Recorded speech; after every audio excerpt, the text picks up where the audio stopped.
Hey guys, and welcome back to yet another GCSE revision lesson. Now I've got Mr. Salles here and we're going to be going over the language paper 1 exam and the top 5 tips I would suggest for answering all 5 questions. However, Mr. Salles will also be giving his top 5 tips because there's different styles of learning. I know that some of my tips will resonate with some of you guys, but of course some of his tips will resonate with other different types of learners. So with that being said, let's have a look at language paper 1. Okay, so when it comes to paper 1, Mr. Salles, how's it laid out? Oh, right, well, you've got 5 questions. The traditional route is you do them in question order, which you can do. The first 4 assess your reading and the 5th one assesses your writing. So we're going to give you the advice we would give for each question and let's see which advice you prefer. Don't stress about the fact that it's different because, like First Rate told you, everyone's got a different way of learning. Now when it comes to question number 1, you've got 4 statements, it's worth 4 marks. My suggestion is start with that question, warm yourself up, write a minimum of 4 statements, just make sure you don't write one-word responses. Yeah, I'd agree with that. Question 1 almost doesn't count, 4 marks is hardly anything. The average mark nationally is 3.5, which means even people who haven't done any revision are still going to get really good marks on it. Just get it over with, get yourself into the exam and relaxed. Now with question number 2, this is the language question. You're usually given a section of the question to read and write language points on. Now my suggestion is, when you're answering this question, make sure you write a minimum of 2 peel paragraphs where you select a bit of evidence from the beginning of that section and a bit of evidence from either the middle or the end. In terms of language points to raise, these are the top 5 language techniques you will find in any language paper 1 exam. Simile, metaphor, alliteration, pathetic fallacy, and of course also hyperbole. Those are the language techniques I would suggest looking for. And to answer the troublesome sentence forms and sentence structure bullet point, just mention that one of the bits of evidence that you use is a declarative sentence. So aim to write at least 2 peel paragraph, point, evidence, explanation, link times 2 for question number 2.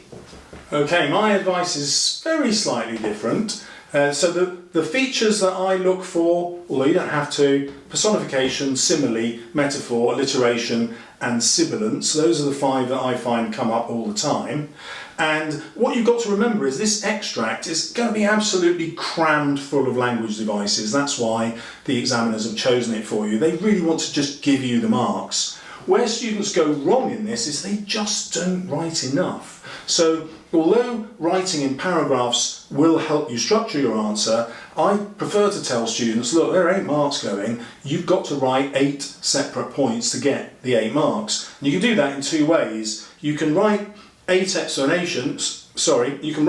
quotes with an explanation for each one, or you can write 4 quotes with 2 explanations for each one. It doesn't matter which approach you choose, but as long as you're saying 8 separate things, interpreting these quotations, you're going to get the marks.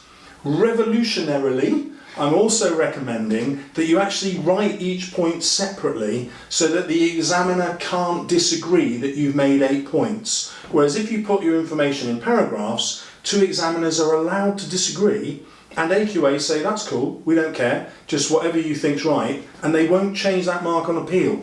But if you put 8 points with explanations, it will be really difficult for them not to give you 8 marks.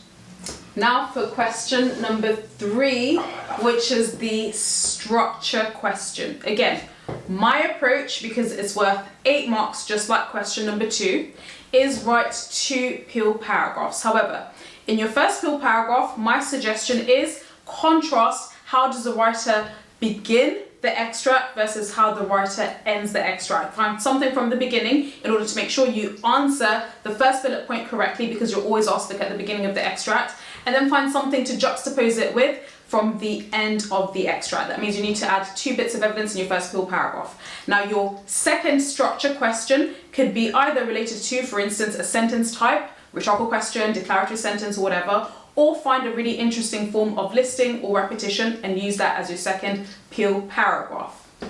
So I love that advice, especially making sure you deal with the beginning and the end, because examiners want to see that you're answering the full question in the top of the mark scheme. So however many points you make in the middle, you can sort of fudge. But if you've got the beginning and the end, then you're going to get really great marks.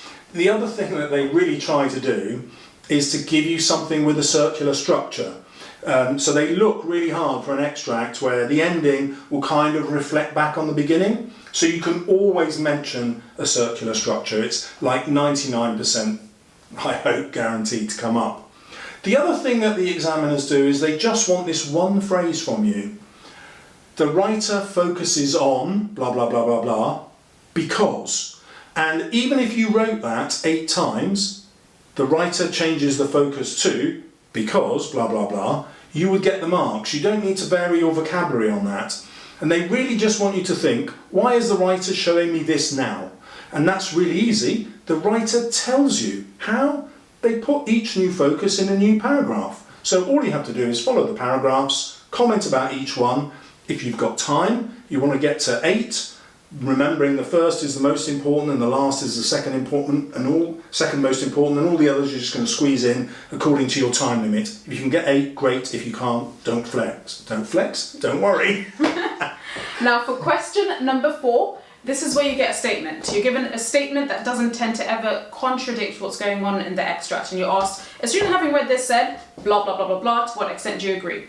My approach is always agree and write 4 pure paragraphs stating why you agree. Make them a mix of language, question 2, and structure, question 3. Just make sure you don't recycle the same points from what you've used for question number 2 and 3, but just make sure it's just a nice balance of language and structure points.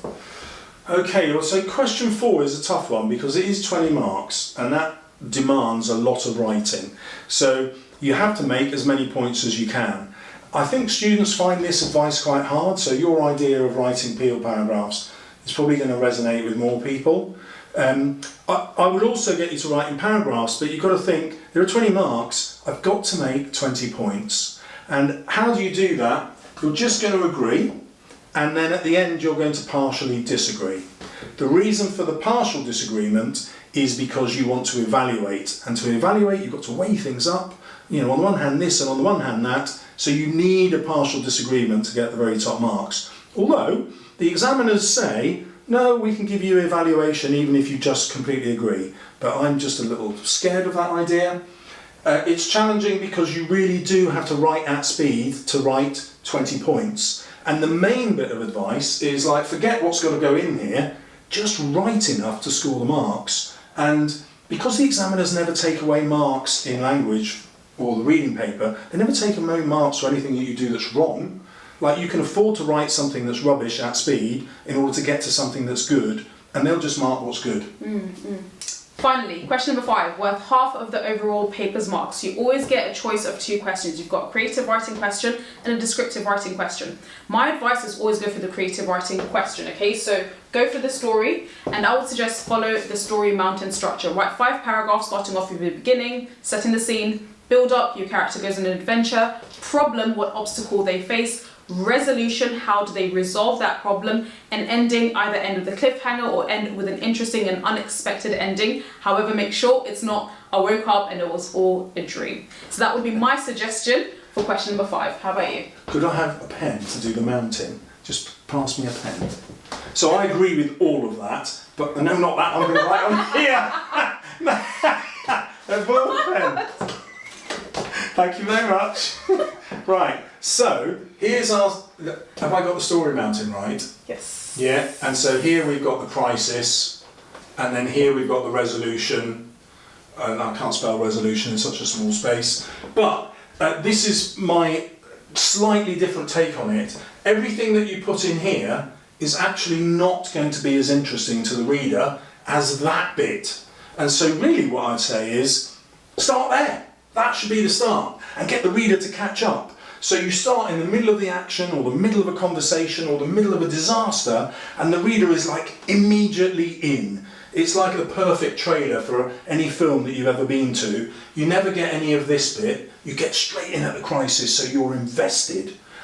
To do that though, you've got to be able to slow down time so that the resolution doesn't come too quickly. And that means You've got to be able to focus in on details and focus in on character. But guess what? When you do that, you write interesting sentences and the examiners go, oh, that was very good, I'm going to give it a high mark. Thank you so much, Mr. Searle. So of course, there's always different ways to approach all 5 questions, and I hope, based on our approaches, you've gotten something valuable from this.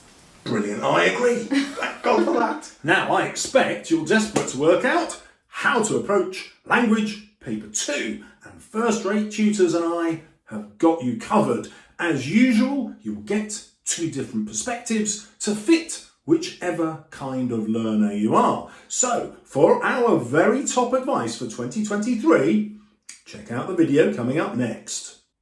No, check it out. Check it out now.